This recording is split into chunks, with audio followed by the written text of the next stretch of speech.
Bapak, Ibu, Saudara-saudari terkasih, salam dalam kerahiman Tuhan.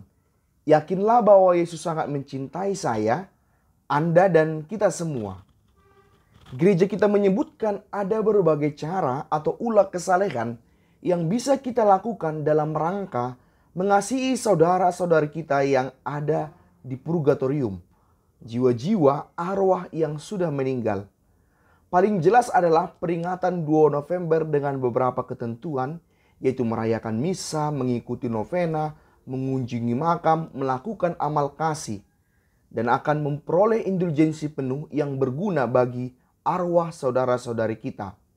Jadi berbagai sarana disediakan gereja bagi kita sebagai ungkapan cinta kita bagi sanak saudara yang telah meninggal dunia.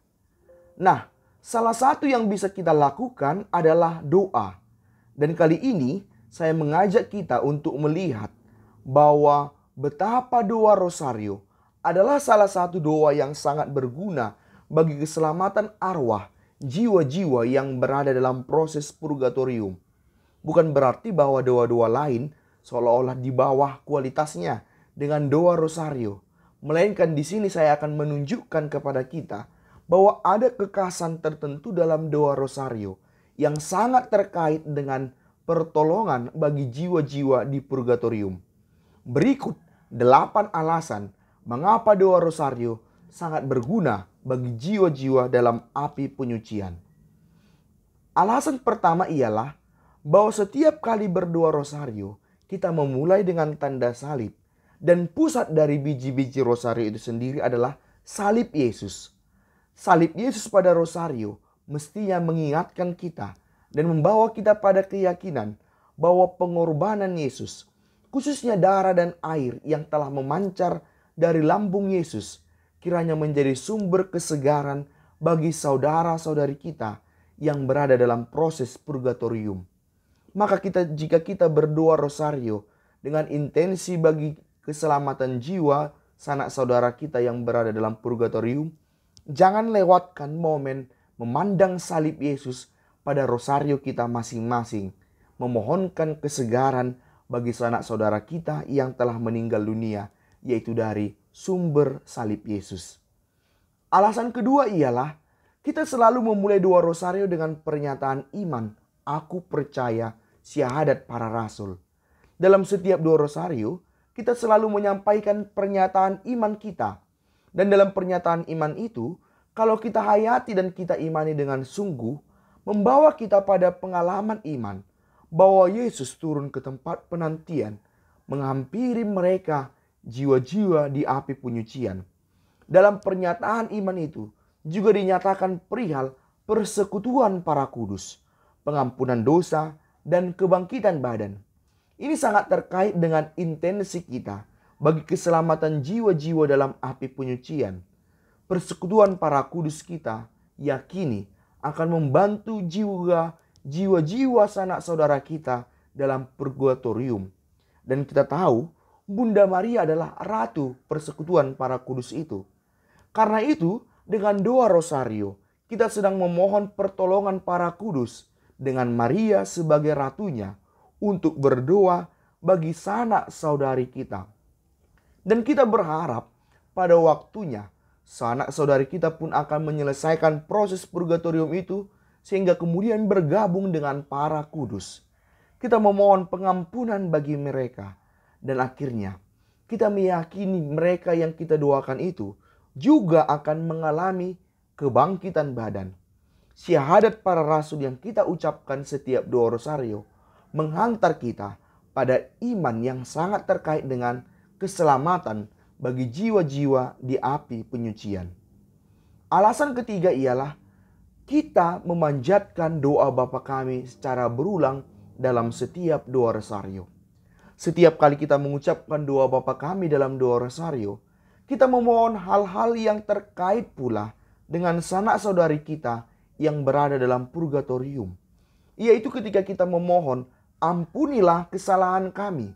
Saat kita memanjatkan hal itu, kita tidak hanya menyatakan ampunilah kesalahanku, melainkan ampunilah kesalahan kami.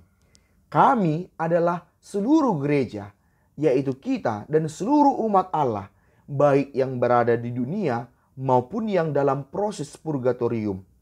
Karena itu, ketika kita mendoakan ampunilah kesalahan kami, marilah menyadari bahwa saat itu kita sedang juga memohonkan pengampunan bagi dosa-dosa sanak saudari kita yang telah meninggal, agar mereka segera disucikan dan kemudian boleh berbahagia bersama Bapa yang kudus di surga. Alasan keempat adalah ketika kita memanjatkan doa rosario, kita memanjatkan secara berulang-ulang juga doa Salam Maria. Kita memohon kepada Bunda Maria agar mendoakan kita sekarang dan waktu kami mati. Dengan ini kita meyakini bahwa Bunda Maria memang bukan sekedar menolong dan mendoakan kita saat kita berada di dunia, melainkan juga saat kita telah mengalami kematian.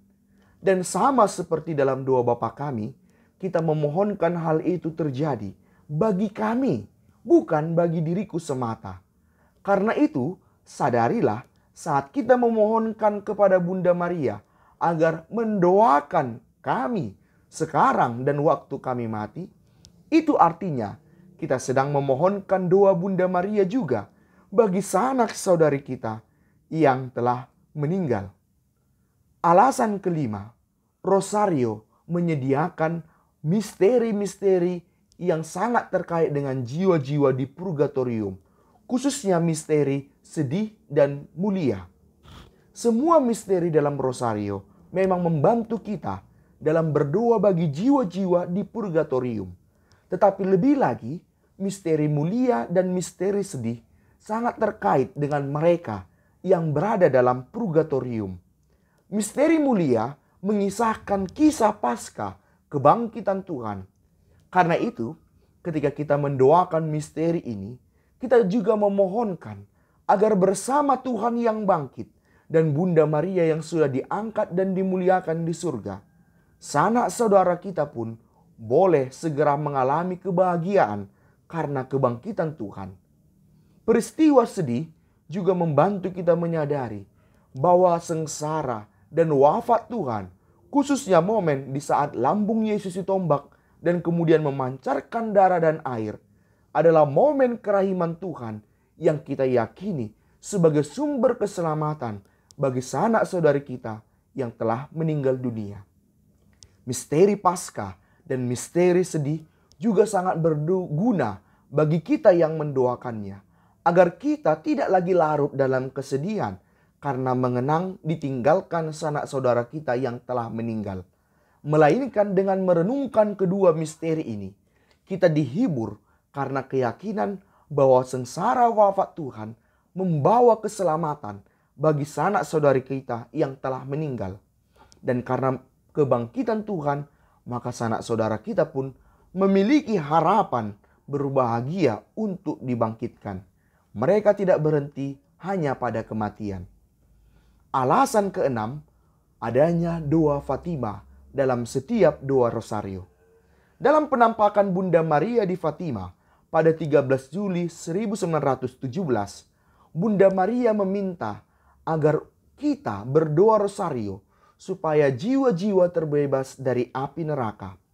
Untuk maksud tersebut, maka setelah selesai satu mendoakan peristiwa rosario, ditambahkan doa singkat yang kita kenal sebagai doa Fatima, yaitu, "Ya Yesus yang baik, ampunilah dosa-dosa kami, selamatkanlah kami dari api neraka, dan hantarlah jiwa-jiwa ke dalam surga, terutama mereka yang sangat membutuhkan kerahiman-Mu." Alasan ketujuh, berdasarkan pengakuan dan penglihatan para kudus, doa rosario memang sangat berguna bagi jiwa-jiwa di api penyucian. Santo Bernardus menyebutnya sebagai plenipotentiari, artinya Bunda Maria yang sangat berkuasa atas api penyucian. Sebab Bunda Maria mendapatkan rahmat dan kuasa dari Tuhan untuk turut membantu pembebasan jiwa-jiwa yang ada di sana. Kita semua adalah anak-anak Maria, dan layaklah seorang ibunda yang penuh belas kasih, Bunda Maria memelihara kita, teristimewa mereka yang menderita. perantaraan Bunda Maria mendatangkan pertolongan bagi jiwa-jiwa yang menderita. Seperti diungkapkan Bunda Maria kepada Beato Alain de la Roche.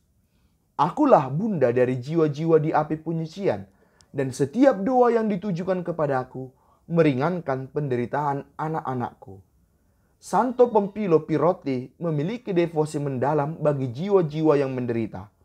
Apabila ia berdoa rosario, jiwa-jiwa menderita berdoa bersamanya, berseru menanggapi setiap salam Maria yang didaraskannya.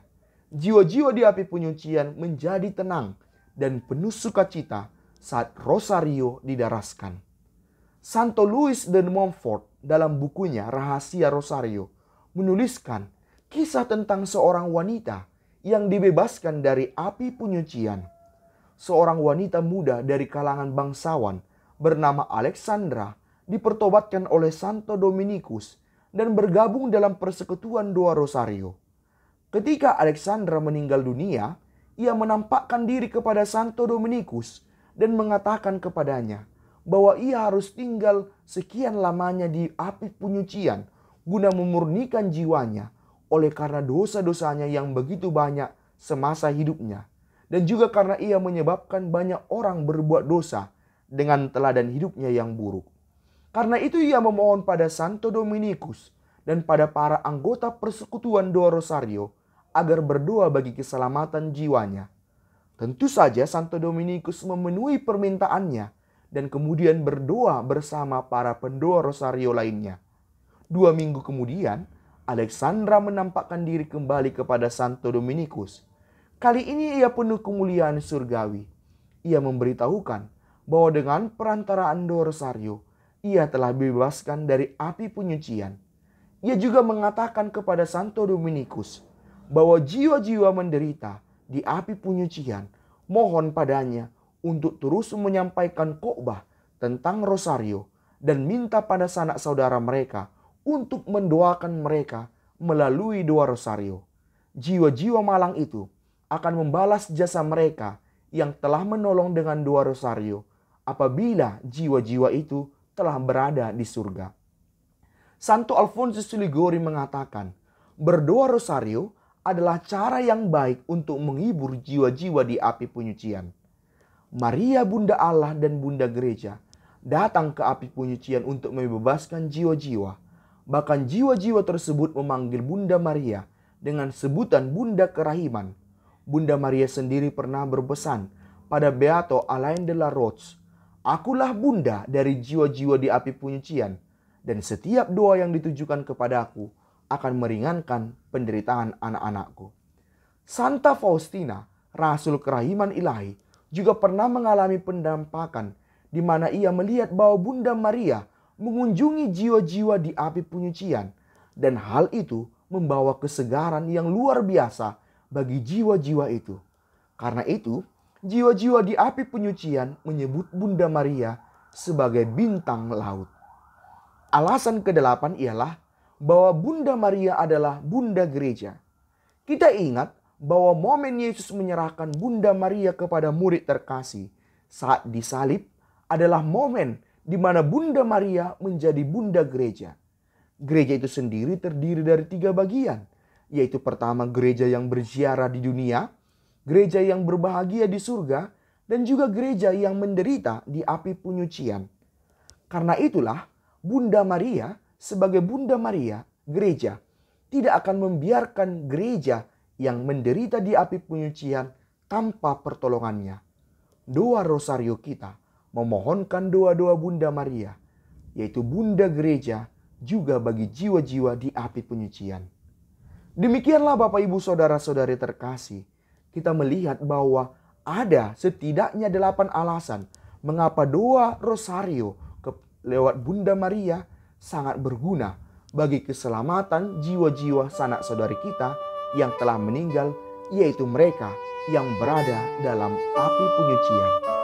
Yesus, Engkau andalanku, Pace Ebene.